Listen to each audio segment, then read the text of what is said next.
Minha família está me processando pelos direitos sobre o meu filho, por causa de uma situação causada por eles mesmos. Mas eles nem imaginam a carta que eu tenho na manga. Eu tinha só 20 anos e estava grávida de 4 meses quando começaram a me pressionar para entregar meu bebê para minha irmã.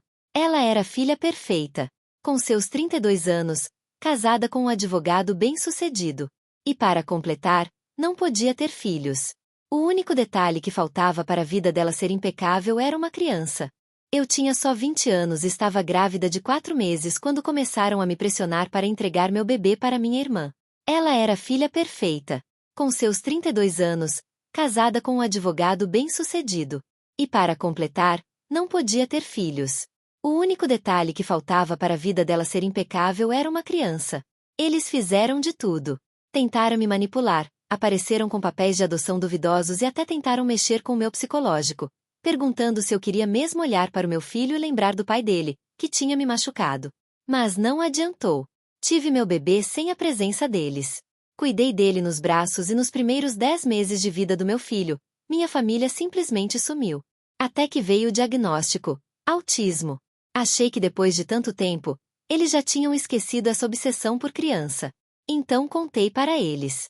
Mal sabia eu. Foi só descobrirem para voltarem com ainda mais força. No dia seguinte, minha irmã Sara apareceu no meu apartamento com uma pilha de artigos impressos sobre custos de terapia. Ela tentou me convencer dizendo que cuidar de uma criança autista é caro, que o tratamento podia custar milhares por mês, e já que eu mal conseguia pagar as contas, seria melhor entregar o meu filho para ela.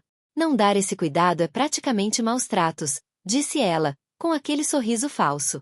Antes que eu pudesse responder, já veio contar que tinha montado um quarto sensorial na casa dela, feito cursos para mães, e tirou da bolsa uma série de certificados emoldurados, colocando todos em cima da minha bancada. Depois disso, minha mãe também passou a aparecer todo dia, depois de meses sem nem dar sinal de vida. Ela ficava com meu filho enquanto ele brincava e, numa tarde, voltei do banheiro e dei de cara com ela mostrando uma foto da Sara para ele, repetindo, mamãe, várias vezes. E olha que isso foi só o começo. Eu precisava da ajuda deles, e eles sabiam disso. Trabalhava em 2 turnos num restaurante só para conseguir bancar a terapia do meu filho. Não tinha dinheiro para babá, e minha família aproveitou para se meter cada vez mais. No primeiro dia cuidando dele, Sara prometeu de boca cheia que iria respeitar todas as minhas regras, dizendo que entendia que eu era mãe. Eu, desconfiada, escondi uma babá eletrônica dentro do ursinho favorito do meu filho sem contar para ela. Nas primeiras 3 semanas, tudo parecia normal, até que numa quarta-feira, enquanto Sara deveria estar com ele, recebi uma ligação da síndica. Ela avisou que a polícia estava no prédio, investigando denúncia de bebê abandonado no meu apartamento. Meu coração disparou. Corri para casa e cheguei bem na hora em que 2 policiais tentavam arrombar minha porta. Me obrigaram a abrir, me algemaram e ligaram para minha irmã, como se ela fosse responsável legal, para cuidar do meu filho pelo resto do dia. Durante o trajeto até a delegacia, não me deixaram dizer uma palavra.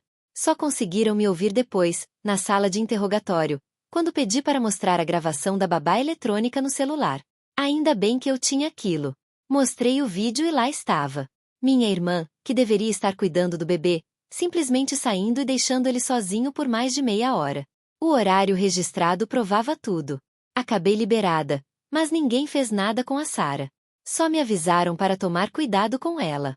Infelizmente, dali para frente, só piorou. Minha família começou a registrar cada crise do meu filho. Diziam que chorar por causa da luz era sinal de maus tratos, que o choro com barulho na TV era por falta de atenção minha. Gravaram até eu chorando de exaustão após um turno de 16 horas e cortaram todo o contexto. Quando chegou a notificação do pedido de guarda, foi como tomar um soco. O marido da Sara, advogado, preparou um processo enorme, dizendo que eu tinha abandonado meu filho, que eu não tinha condição nenhuma e que era instável mentalmente. Colocou os certificados dela, depoimentos de vizinhos com frases fora de contexto sobre meu filho chorando e juntou 47 páginas de provas. E então, veio o golpe final. Meu ex apareceu na audiência. O mesmo que já jurou que bateria no nosso filho se eu obrigasse ele a ser pai. O mesmo que vendeu os direitos dele por R$ 500. Agora estava lá, dizendo que queria o melhor para a criança. Juro que achei que tinha perdido tudo. Meu advogado era o mais barato que conseguia arranjar e cheguei ao tribunal acabada depois de mais um turno puxado. Mas foi aí que minha pediatra salvou o dia. Ela testemunhou sobre o progresso do meu filho e, o mais importante, sob juramento, contou que a Sara já tinha ligado 47 vezes tentando pegar os prontuários médicos e até fez ameaças quando não conseguiu. Olhei para ela cheia de gratidão. Quando chegou minha hora de depor, mostrei a gravação da babá eletrônica. A mesma que tinha mostrado para a polícia. Só que dessa vez as autoridades realmente levaram a sério. Vi a cara da minha família mudando. Parecia até arrependimento. E aí veio o melhor. Minha vizinha foi chamada para depor e contou que Sara tinha oferecido dinheiro para ela mentir sobre mim. Depois ainda veio meu ex, que sob juramento confessou que tinha sido pago para aparecer. A juíza ficou horrorizada. Chamou aquilo de tentativa de sequestro de criança e emitiu ordem de restrição para toda a minha família. Sara levantou gritando, dizendo que eu estava desperdiçando o menino. A segurança teve que tirar todos dali enquanto minha mãe chorava e me acusava de destruir a família. Achei que finalmente tinha acabado. Troquei de apartamento, mudei o número do telefone. Mas 5 dias depois, enquanto instalava fechaduras novas, a campainha tocou. Abri a porta e dei de cara com todos ali, minha família inteira. Meu ex na frente com papéis de guarda na mão, Sara do lado com a mão nas costas dele, com aquele mesmo sorriso de quem acha que está ganhando. Os papéis estavam datados de 3 semanas antes, ou seja, tinham dado entrada antes mesmo da ordem de restrição. Minhas mãos tremiam só de pensar na cara de pau deles de aparecer ali, depois de tudo que a juíza falou. Sara começou a gravar com o celular enquanto meu ex empurrava os papéis para cima de mim, dizendo que eu estava agressiva e instável, mesmo sem eu nem ter saído da porta. O flash da câmera me cegou por um momento e percebi que ela também estava tirando fotos, narrando que eu parecia estar sob efeito de alguma coisa. Tentei fechar a porta, mas minha mãe se enfiou no vão com uma força que eu nem sabia que ela tinha. As lágrimas escorriam enquanto ela suplicava para ver o neto pela última vez antes de morrer, alegando que os médicos tinham dado uma notícia devastadora. Foi só então que percebi a pulseira hospitalar no pulso dela, algo que eu tinha certeza de não ter visto na audiência da semana passada. O metal parecia novinho, sem um arranhão, como se tivesse acabado de sair da embalagem naquela manhã. E o nome do hospital era de um lugar que já tinha fechado há 2 anos. De repente, meu bebê começou a chorar no quarto, e naquele instante, a postura da Sara mudou completamente. Parecia uma predadora farejando a presa. Ela me empurrou com tanta força que quase fui ao chão, dizendo que ele precisava da mãe de verdade para ser consolado como devia. Meu ex se colocou na minha frente, bloqueando a passagem com o corpo enorme e tapando todo o corredor. Cada vez que eu tentava passar, ele se movia como se estivéssemos jogando aquele jogo estranho de basquete, onde a segurança do meu filho era a bola. Sara foi direto na porta do quarto dele, mesmo jurando que nunca tinha estado nesse apartamento antes. Girou a maçaneta com familiaridade, como se já tivesse feito aquilo 1000 vezes, e entrou, enquanto minha mãe seguia filmando tudo. O choro do meu filho, assustado e confuso, ficou ainda mais alto quando Sara começou a falar com ele numa voz doce e falsa que me gelava na espinha. Ouvi ela dizendo, a mamãe está aqui agora, está tudo bem, mas ele chorava mais ainda, sem reconhecer aquela mulher como mãe. Quando finalmente consegui passar pelo meu ex e entrar no quarto, vi Sara com meu bebê no colo, embalando de um lado para o outro sussurrando que a mãe de verdade veio salvar você, enquanto minha mãe narrava para o vídeo que eu tinha deixado o filho chorando sozinho, como se fosse algum monstro descuidado. Para piorar, a roupa do meu filho não era nenhuma das que eu comprei. Ainda estava com etiqueta, como se tivessem comprado especialmente para esse momento. Meu sangue gelou quando percebi que eles já tinham invadido o apartamento antes, só para planejar toda essa armação. Corri para pegar o celular e ligar para a polícia, mas meu ex arrancou da minha mão e jogou para o marido da Sara, que apareceu do nada saindo do meu banheiro. Ele segurava fotos do que chamava de parafernália de drogas, mas que eram só meus remédios controlados para ansiedade, coisa que qualquer mãe solo conhece bem. O frasco das fotos tinha um rótulo diferente do meu remédio verdadeiro, com doses 3 vezes maiores do que eu realmente tomava. Eles tinham plantado essas provas falsas numa invasão anterior e agora estavam usando isso para tentar me incriminar ali, na hora. O barulho chamou a atenção dos vizinhos, que começaram a aparecer nas portas para ver o que estava acontecendo. Sara rapidamente levantou a voz e avisou todo mundo no corredor que estavam ali para salvar o bebê da mãe drogada, que deixava o filho chorando sozinho por horas. Ela agitava as fotos falsas no ar para todos verem, enquanto minha mãe fazia questão de comentar como tinha tentado me ajudar tantas vezes. A mesma vizinha que tinha testemunhado a meu favor na audiência correu de volta para seu apartamento e trancou a porta às pressas. O marido da Sara começou a ler em voz alta um suposto relatório de assistente social sobre minha capacidade como mãe. Era tudo inventado, mas ele lia com tanta autoridade que os vizinhos passaram a cochichar e me olhar com desconfiança e desprezo. Ele falava de marcas de agulha que nunca existiram, de visitas de traficantes que só existiam na cabeça deles, pintando a imagem de uma mãe dependente que colocava o filho especial em risco todos os dias. A polícia chegou em poucos minutos, mas meu ex logo tomou a frente, mostrou os papéis da guarda e começou a falar com toda a calma sobre as preocupações com a segurança do bebê. Enquanto eu tentava, em vão, explicar alguma coisa, tomada pelo pânico e pela raiva, Sara mostrava no celular vídeos editados, onde aparecia eu atacando eles na porta. Embora eu soubesse perfeitamente que aquilo nunca tinha acontecido. Os vídeos tinham sido gravados de vários ângulos diferentes, deixando claro que desde o começo tinha mais de uma pessoa filmando tudo de propósito. O policial que atendeu era o mesmo que já tinha se recusado a investigar a Sara antes, e percebi o olhar dele endurecendo quando viu as provas. Ele mal olhou para a medida protetiva que consegui mostrar pelo notebook e parecia mais irritado comigo do que com eles, como se eu estivesse só atrapalhando o trabalho dele. O marido da Sara sugeriu, todo calmo, que as ordens judiciais conflitantes exigiam uma audiência de emergência para resolver aquilo, para o bem da criança. Do nada, apareceu com mensagens impressas, que supostamente eram minhas, falando sobre o uso de drogas e minha incapacidade de cuidar do bebê. As mensagens eram totalmente falsas, mas de algum jeito eles tinham clonado meu número e convenciam qualquer leigo em tecnologia. Ele mostrou tudo ao policial, balançando a cabeça com tristeza e dizendo que tinha tentado me ajudar pelo bem do nosso filho, mas que eu rejeitava qualquer tentativa. O policial então avisou que as duas partes teriam que comparecer a uma audiência de emergência no dia seguinte para resolver o conflito. Sara sorriu de canto assim que ele anunciou que ela ficaria temporariamente com o meu bebê, por causa das provas e mensagens que apresentaram. Ela já tinha uma cadeirinha instalada no SUV de luxo, feita sob medida para uma criança do tamanho do meu filho. Estava tudo arquitetado para resultar exatamente nisso, e ali eu entendi que eles provavelmente já tinham consultado advogados para saber como manipular o sistema. Assisti impotente, enquanto Sara levava meu bebê, que gritava desesperado, para o carro, enquanto minha mãe fingia me consolar. Ela sussurrou que isso era para o melhor, e que eu deveria deixar acontecer em paz, se realmente amasse meu filho do jeito que dizia. O hálito de vinho dela, no meio do dia, me fez pensar há quanto tempo ela estava bebendo para se preparar para trair a própria filha desse jeito. Quando voltei para o apartamento, o senhorio já me esperava com uma notificação de despejo na mão. Disse que não podia aceitar atividades relacionadas a drogas no prédio, e que vários inquilinos tinham reclamado do tumulto.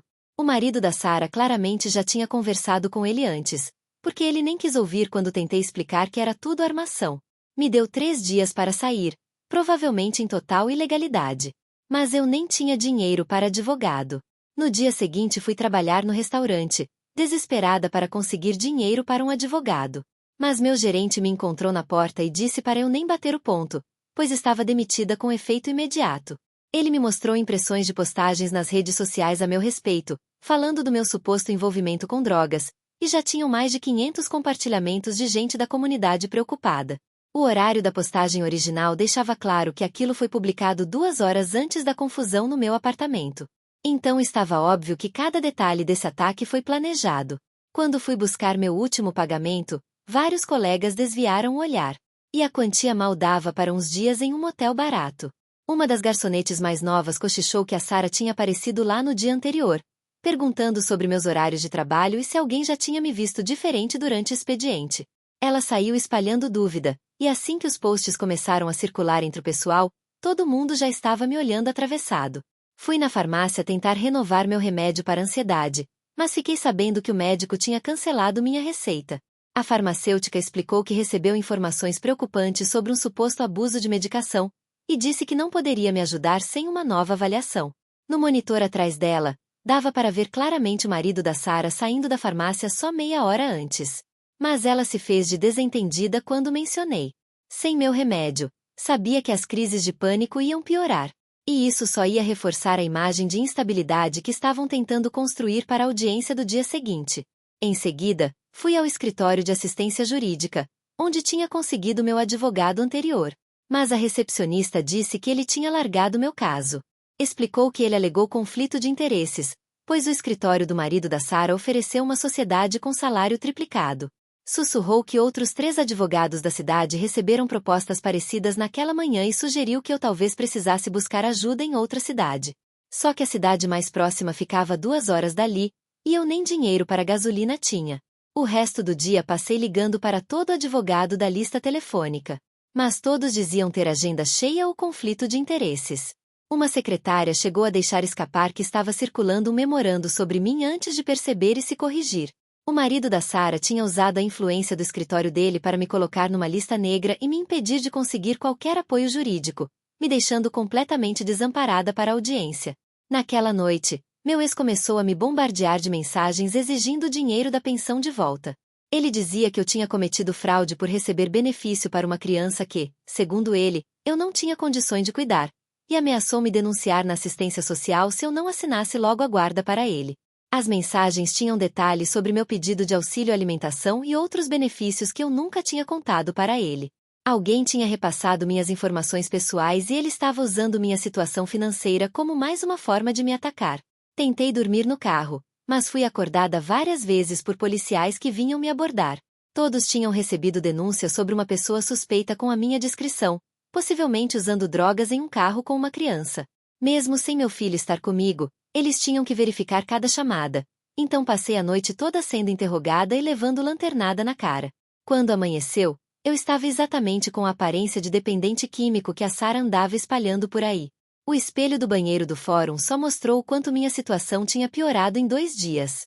Olhos vermelhos de tanto chorar e da falta de sono, roupa toda amarrotada de dormir no carro. Tentei me ajeitar com papel toalha e sabonete líquido, mas sem banho e sem roupa limpa. Não tinha muito o que fazer. Enquanto isso, a Sara chegaria impecável, enquanto eu parecia alguém vivendo na rua, o que no fim das contas era verdade. Fui atrás da minha pediatra, esperando que ela pudesse escrever um atestado sobre minha capacidade como mãe, já que não poderia testemunhar de novo. A recepcionista avisou que a Sara já estava lá com meu filho para uma consulta de emergência, dizendo que ele estava com possíveis atrasos por negligência. Pela janelinha, vi meu filho usando uma pulseira de alerta médico que ele nunca precisou antes. A Sara falava alto, dizendo que ele tinha regredido desde que passou a ficar comigo, mas colocava toda a culpa em mim, ignorando o trauma de estar longe da mãe. A pediatra aceitou me encontrar escondida numa cafeteria depois que a Sara saísse. Mas suas mãos tremiam enquanto explicava que o marido da Sara tinha mandado 3 cartas ameaçando processar o consultório por má prática, se ela se envolvesse de novo na disputa de guarda. Ele levantou todas as reclamações de pacientes da última década e prometeu levar tudo adiante se ela testemunhasse a meu favor. Ela tinha uma equipe e famílias dependendo do consultório, então não podia arriscar, por mais injusta que achasse aquela situação. Voltei cedo ao fórum, tentando colocar a cabeça no lugar antes da audiência, mas dei de cara com a Sara já lá com uma equipe de advogados. Ela montava painéis com impressões das postagens falsas sobre meu suposto uso de drogas e fotos ampliadas das provas plantadas no meu apartamento. O marido dela coordenava tudo como maestro, enquanto meu ex ensaiava o depoimento sobre meu vício com um dos advogados juniores. O estresse me deixou tão mal que precisei correr para o banheiro para vomitar de nervoso.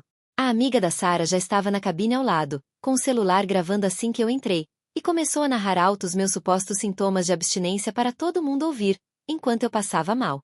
O crachá de visitante mostrava que ela estava ali só para vara de família, ou seja, tinha sido colocada ali só para me pegar no meu pior momento. Tentei me recompor, mas sem o remédio as mãos tremiam demais enquanto eu lavava o rosto. A amiga da Sara fez questão de gravar isso também, comentando que dependentes sempre tremem quando estão em crise de abstinência. 2 mulheres saíram às pressas do banheiro, me lançando olhares de nojo, me fazendo sentir que talvez eu fosse mesmo o monstro que a Sara tinha convencido todo mundo que eu era. De volta à sala de audiência, tive que me defender sozinha contra a equipe de 3 advogados da Sara, já que ninguém aceitou meu caso. Eles apresentaram 72 horas de vídeos encenados e documentos forjados, enquanto eu lutava para rebater cada mentira a tempo. A escrevente do tribunal me olhava com uma mistura de pena e reconhecimento, mas ficou em silêncio enquanto o juiz analisava aquela pilha de provas falsas. Cada vez que eu tentava me explicar, surgiam mais 3 provas para me desmentir. O marido da Sara apareceu com um laudo psicológico, supostamente feito por um profissional preocupado com a minha saúde mental. Eu nunca tinha visto psicólogo que assinava o documento, mas lá estavam detalhes da minha vida que só a família saberia. O laudo me retratava como uma pessoa com sérios distúrbios mentais, que se automedicava com drogas ilegais e representava risco para o desenvolvimento do meu filho. Meu ex foi lá e jurou que tinha achado coisas relacionadas a drogas no meu apartamento, numa visita que nunca existiu. Ele ainda chorou, dizendo que tentou me ajudar a me recuperar pelo bem do nosso filho, mas que eu sempre escolhia as drogas em vez de ser mãe. Ele encenou tão bem que por um instante até eu quase acreditei, até lembrar que ele nunca tinha pisado no meu novo apartamento antes daquela armadilha de ontem. O juiz deu a guarda provisória para Sarah até uma audiência completa dali a 2 semanas, mas todo mundo sabia que aquilo só seria mais um capítulo da mesma encenação. Eu desabei nos degraus do fórum, enquanto meu bebê gritava sendo levado por alguém que ele nem reconhecia como família.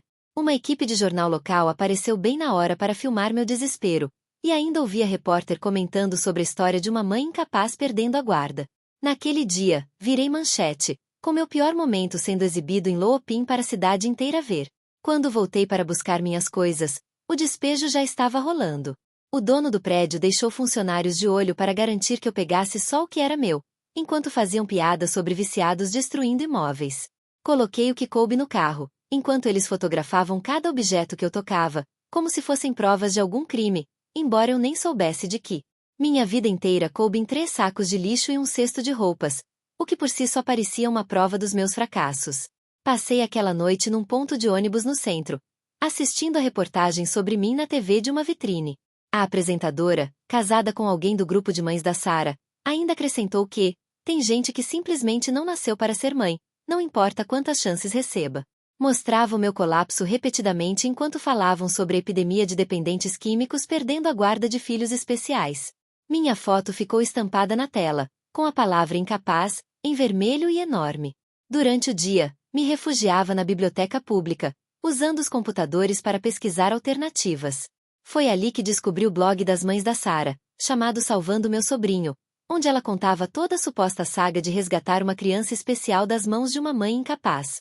O blog existia fazia 6 meses, ou seja, antes mesmo do diagnóstico de autismo do meu filho. Ela planejava isso há muito tempo, mais do que eu imaginava. Tinha fotos do quarto dele tiradas dentro do meu antigo apartamento, em momentos em que confiei nela para cuidar dele. Ler aquelas postagens me fez mal fisicamente, ao perceber o quanto tudo foi calculado desde o começo. Ela registrou cada momento comigo, sempre distorcendo tudo para se colocar como heroína. Os comentários eram cheios de elogios de mães apoiando o empenho dela em proteger uma criança indefesa. Algumas ainda falavam em doação para o fundo jurídico dela, ou seja, ela ainda ganhava dinheiro às minhas custas. Consegui marcar uma conversa com a assistente social responsável pelas disputas de guarda, mas ela já parecia saber de tudo. Só citava papeladas sobre meu suposto uso de drogas e problemas psicológicos, quase sem me escutar. Quando tentei falar do blog e a premeditação, ela só respondeu que era coisa de tia preocupada querendo ajudar, e que isso não era ilegal. O sistema que devia proteger mães e filhos estava sendo usado contra mim. Meu carro pifou na porta do CRAS, quando fui tentar pedir algum auxílio emergencial. O motorista do guincho comentou que haviam avisado sobre um veículo abandonado com objetos suspeitos dentro. Mas só tinha roupa e cobertores. Ele precisou revirar tudo antes de levar, então jogou minhas coisas na calçada, enquanto todo mundo passava olhando. A influência da Sarah chegava até no motorista do guincho, que já me tratava como criminosa. Consegui abrigo temporário num centro para mulheres em crise, mas descobri que a Sarah era voluntária lá 2 vezes por semana. A coordenadora vivia dizendo que ela era voluntária mais dedicada, referência em ajudar mães em dificuldade, e todo mundo achava ela uma santa. Eu precisei inventar outro nome e contar uma história diferente para não ser descoberta, dormindo no mesmo prédio onde ela era considerada uma heroína. No formulário de entrada, tinha uma pergunta sobre disputa de guarda, e alguém já tinha escrito mentirosa de lápis em todos os papéis. A influência da Sarah fazia com que as regras fossem ainda mais rígidas só para mim. Eu era testada para drogas todos os dias, sem nunca ter usado nada, enquanto outras mulheres com dependência de verdade não passavam por isso. Os funcionários me vigiavam o tempo inteiro, anotando até as conversas que eu tinha com outras moradoras. Uma delas ainda sussurrou que a Sarah tinha avisado sobre uma pessoa perigosa que podia tentar ficar lá, e descreveu alguém exatamente como eu. Peguei escondido um celular de doação para acessar o portal da creche do meu filho, já que o meu foi cortado por falta de pagamento. Descobri que ele tinha sido retirado do programa, com uma nota dizendo que precisava de apoio mais intensivo do que eles podiam dar. Agora era Sarah que o educava em casa. Ou seja, Nenhum profissional teria contato para observar sinais de negligência ou abuso. A última anotação da professora falava em aumento das crises e retrocesso no desenvolvimento, coisas que nunca tinham acontecido antes da separação. Meu cartão do Bolsa Família parou de funcionar no mercado, e o caixa avisou que estava bloqueado por atividade suspeita. Alguém denunciou que eu estava vendendo benefício para comprar drogas. Fiquei sob investigação e tudo foi suspenso na hora. Sem auxílio, precisei recorrer à Sopon, onde as amigas da Sara eram voluntárias e me reconheciam. Serviam todo mundo antes e me davam as menores porções, soltando piadinhas sobre dinheiro público sustentando viciada. Meu ex ainda apareceu na fila do banco de alimentos, quando eu esperava uma caixa básica. Ele me ofereceu R$ 1.000 em dinheiro para eu assinar os papéis abrindo mão de todos os direitos sobre nosso filho. As notas tinham números de série em ordem, ou seja, eram marcadas e serviriam como prova de que, se eu aceitasse, estaria vendendo meu filho. Ele retirou as acusações de roubo como um gesto para parecer generoso, lembrando que ninguém daria crédito à palavra de uma mãe sem teto e dependente diante de um juiz. As pessoas na fila começaram a cochichar sobre alguém que teria vendido o próprio filho e se afastaram como se eu fosse contagiosa. Aquela noite não aguentei mais e tomei todos os remédios que encontrei no armário do abrigo. Não foi o suficiente para morrer, mas passei tão mal que alguém chamou uma ambulância e acordei no hospital de estômago lavado. A Sara apareceu em menos de 1 hora, porque eu tinha colocado o nome dela como contato de emergência meses antes, quando ainda confiava nela. Ela ficou parada na beira da minha cama, registrando minha instabilidade emocional para mostrar ao juiz, enquanto eu ainda estava grogue e desorientada por causa dos remédios. O psiquiatra encarregado da minha avaliação era casado com uma das sócias do escritório de advocacia do marido da Sara, o que só descobri ao ver uma foto de casamento na mesa dele. Antes mesmo de começar a entrevista, ele já tinha escrito as conclusões sobre a minha capacidade como mãe e recomendações para internação psiquiátrica prolongada. O sistema de saúde mental, criado para ajudar quem está em crise, estava sendo usado para me tirar permanentemente a guarda. Ele me receitou antipsicóticos fortes o suficiente para que eu parecesse sedada nas próximas audiências. Durante minha internação de 72 horas, uma defensora pública foi me visitar, supostamente para verificar meu bem-estar, mas parecia mais preocupada em coletar informações. Ela comentou baixinho que meu bebê havia sido hospitalizado por um machucado na cabeça. A Sara disse que foi durante um episódio de autismo, mas as marcas roxas contavam outra história. Mesmo assim, a defensora explicou que não podia relatar oficialmente sua suspeita sem provas. Sussurrou que se quebrasse o protocolo para me ajudar, poderia perder o emprego, do qual dependia, para criar os próprios filhos. E eu entendi que ela também era refém daquele sistema, assim como eu. Minha mãe me encontrou na capela do hospital onde eu ia para rezar, pensar ou só tentar existir em paz. Ela implorou para eu assinar os papéis de entrega definitiva da guarda para a Sara, dizendo que a situação em casa estava insustentável. Os braços dela tinham arranhões recentes, sinais de quem tenta se defender, e a voz tremia ao confessar que a Sara estava perdendo a paciência com as necessidades do meu bebê. Falou que acidentes acontecem quando a pessoa chega ao limite e talvez fosse melhor para todo mundo se eu desistisse.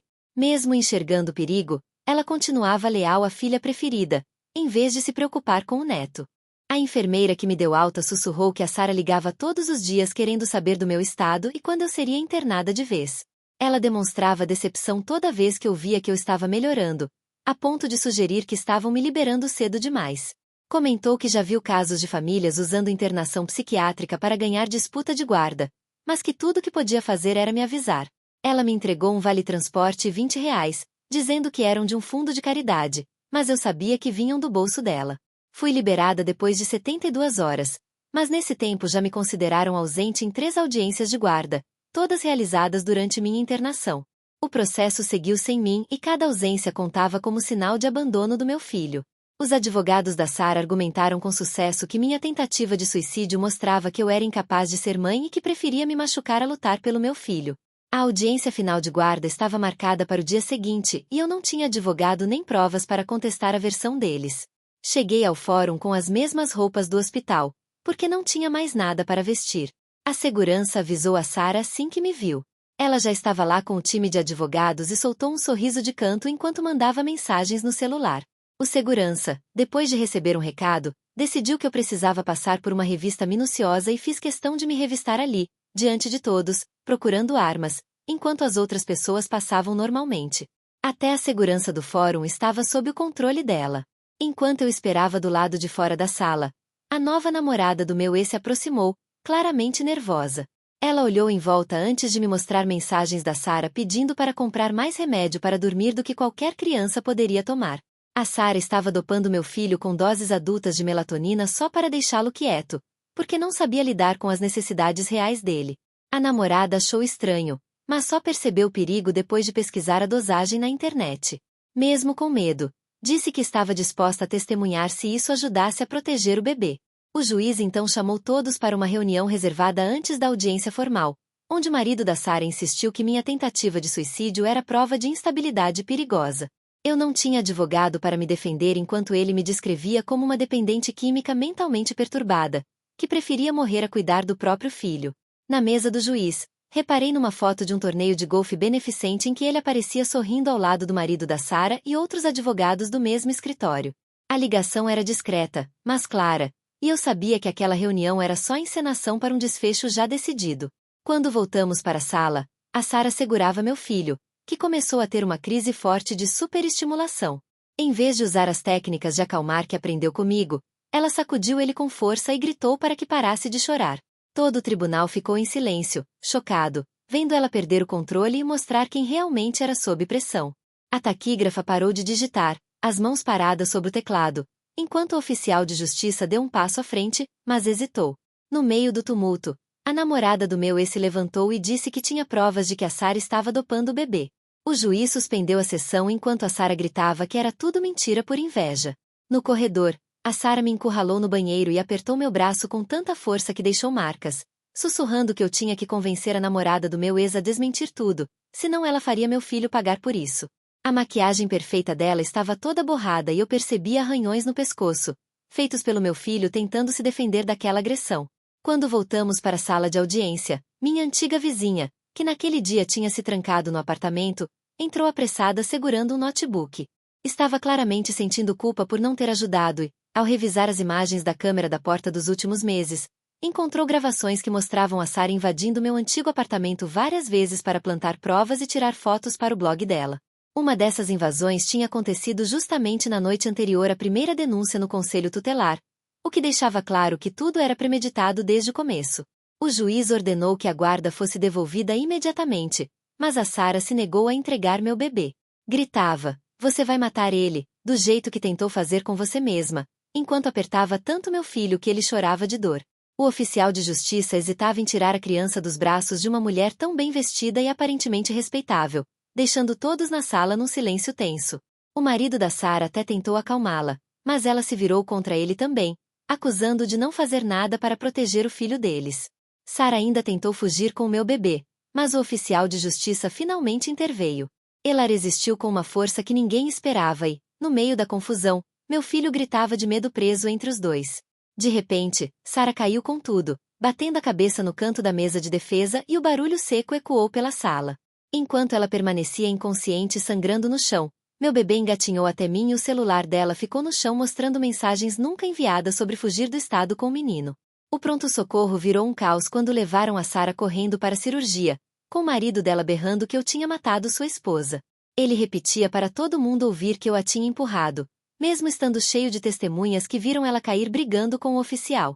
Os médicos corriam para controlar o inchaço no cérebro dela, enquanto eu esperava sozinha numa sala minúscula, prestando depoimento à polícia pela 5ª vez.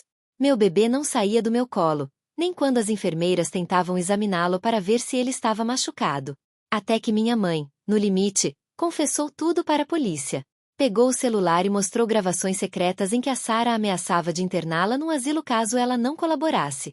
Nessas gravações, Sarah dizia que preferia ver meu filho morto a me deixar criar ele, e detalhava todo o plano desde o início. Minha mãe vinha juntando provas por medo, mas nunca teve coragem de usá-las. Até perceber o que a omissão dela permitiu acontecer. Meu ex-marido não aguentou a pressão do interrogatório e admitiu que a Sarah prometeu $50.000 para ele entrar no esquema.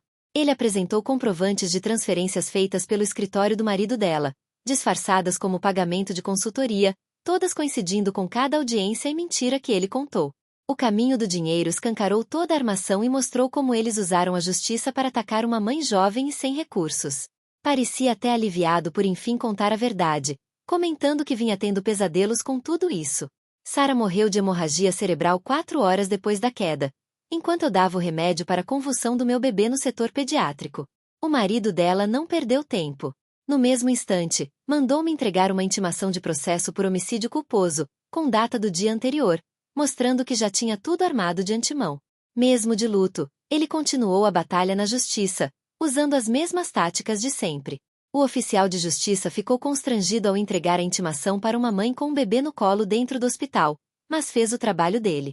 A promotora analisou todas as provas e anunciou denúncias criminais contra o marido da Sara e vários familiares, por conspiração e tentativa de sequestro.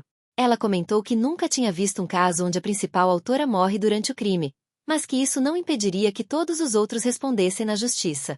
A coletiva de imprensa ficou lotada de jornalistas que acompanhavam o caso desde meu colapso no tribunal, e a opinião pública começou a mudar conforme a verdade aparecia. Coloquei tudo o que tínhamos em um caminhão de mudança pequeno, enquanto repórteres faziam plantão na porta, tentando conseguir uma exclusiva. Minha mãe ficou na calçada, pedindo perdão e prometendo testemunhar contra todos, se eu permitisse que ela voltasse para nossa vida. Depois de tudo que ela fez e deixou acontecer, eu já não confiava mais. Então fui embora sem olhar para trás. O caminhão já estava carregado porque aprendi que, nessa guerra, a gente não pode dar tempo para eles prepararem o próximo golpe. No aeroporto, o marido da Sara fez uma última tentativa desesperada. Apareceu no nosso portão de embarque com uma ordem falsa de guarda. A polícia do aeroporto confirmou na hora que o documento era falso e prendeu ele ali mesmo, por fraude e violação da fiança. Meu bebê brincava tranquilo com seu brinquedinho sensorial, sem nem reconhecer o homem que passou meses tentando afastá-lo de mim. Enquanto ele era levado algemado, gritando justiça para a esposa, os outros passageiros só cochichavam e apontavam. 6 meses se passaram desde aquele dia horroroso no tribunal e nossa vida mudou completamente. Hoje, trabalho ajudando outros pais em disputas de guarda, identificando sinais de perseguição sistemática que eu mesma só reconheci quase tarde demais. Meu filho está se desenvolvendo super bem com a terapia certa e o apoio de profissionais que realmente entendem o autismo e não encaram isso como um problema a ser escondido ou abafado com remédio. O marido da Sara foi condenado a 5 anos por conspiração e fraude e minha mãe pegou liberdade condicional em troca do depoimento.